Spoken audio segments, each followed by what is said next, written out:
東京目黒の学芸大学駅で、ビーコンってお店をやってる森下祐樹です。ヘアサロンとスケートボードの輸入をやってまして、全国のスケートショップとかセレクトショップに卸しているっていう2つの業務をやっています。僕この周辺にもう20年ぐらい住んでるんですけど、商店街もいっぱい盛り上がってるから、お客さんもお店来るまでも楽しいし、うちのお店と、あそこの定食屋さんが調子いいとか、美味しいコーヒー屋さん見つけたとか、なんかセットで考えてくれる風にもなりやすいかなと思って。あとは世田谷公園とか駒沢公園も近いんで、スケボーするにも調子いいですね。町美容室で2年間結構がっちり基礎学んで、その後ドレッドとかアフロとかそういうのをやりたくて、代官山の美容室に2年働いて、で23ぐらいで1回美容師を辞めたんですよ。前の店のお客さんから連絡来て、髪の毛やってよってことで、その時に四谷のなんかおばあちゃん美容室でちょっと働かないかっつってオファーもらって、で2年ぐらい働いてたんですけど、でその後空前の1000円カットブームっていうのも来たんですよ。そこでバリカンを覚えて1日50人切るから、そんなこと普通の美容師だともう絶対ありえないんで、やっぱおのずと上手くなるんですよ。それと同時に自宅でヘアサロンをやってたんですよね。看板出してない、よく言ったら隠れ家的な感じでやってたんですけど、で30歳の時に8年間、一つのお店で働いてビーコン出したって感じですね。お店を立ち上げる時に自分が好きで10年間ぐらいアメリカ行ったり来たりしてるんで、アメリカの商品とか面白いグッズみたいな雑貨とか1000円ぐらいで買えるものがいっぱいあったらいいなと思って雑貨買ってきて、でお店にちょこっと並べて、それを合わせたお店をやったっすね。でスケートボードのブランドやってる友達からお誘いがあって、なんかうちのブランドディストリビューション日本でやってくんないかって言われて、ほんと数十本だけ入れてデリっぽくいっぱい並べてたんですけど、スケボー好きだから意外とできて、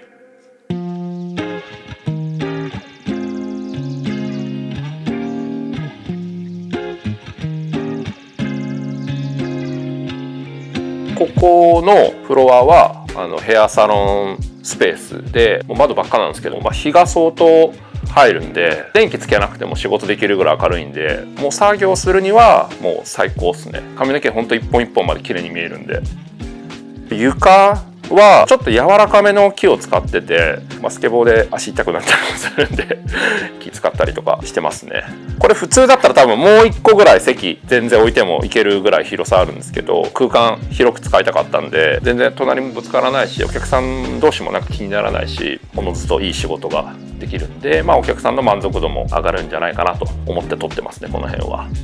であとこの一枚鏡ですかね、これ結構良くて、つなぎ目が全くないんで、後ろの窓と相まってやっぱかなり開放感が出てるんで気持ちいいですね。椅子もこれ結構なかなかいいやつで、大人の男性の方とか来ても渋いお店だねって言われるような感じで、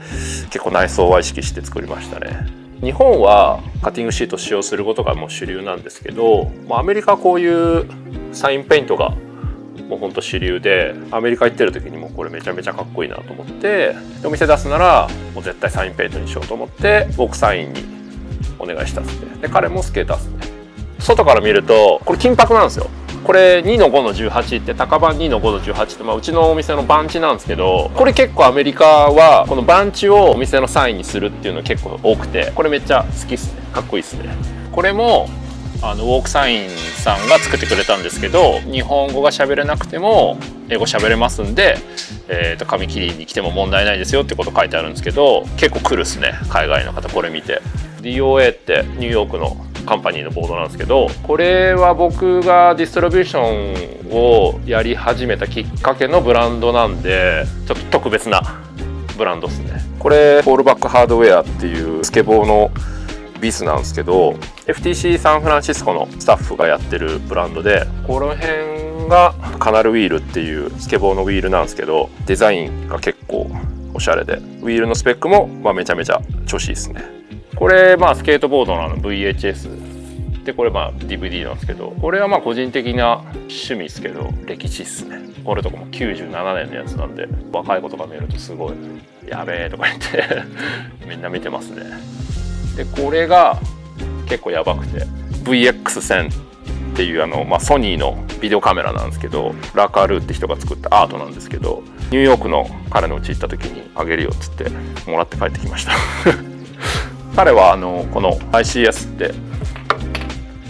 このボードのブランドもやってます。ジャックスってこれ実は僕がやってるブランドなんですけど、ヘンプのトランクスで自分で履きたいやつを作ったり、懐かしのガチャガチャベルトとかコインケースとか自分もちょっとブランドやってそれを置いたりもしてます。これも僕がディストリビューションしてるんですけど、プレッシャーって、ニューヨークのレーバースケートショップで働いてたアダムってやつがやってるブランドで、ホテルブルーとかのオリジナルメンバーでもあるんで、ニューヨーク好きだったら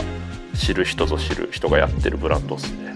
これはうちのオリジナルの T シャツですね。去年のニューヨークの写真なんですけど、写真家のコールって友達がニューヨークに住んでるんですけど、その人にお願いしてフィルムで写真撮ってもらったんですね。これはコールの作品ですね。2017年に彼が日本で写真の個展をやった時に僕が買った作品で、これ一応マイク・レントとディラン・デュリューっていう、これも2人とも僕のニューヨークの友達でジャークスのライダーでもあるんで、いろいろ相まって欲しいと思って買ったっすね。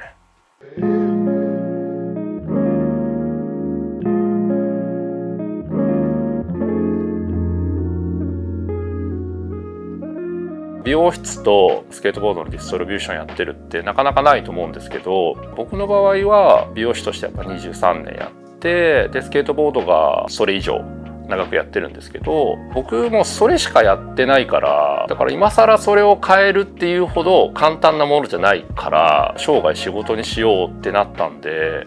だからもうほんとどっちも熱入れてやってるし、もうそれしかないですね。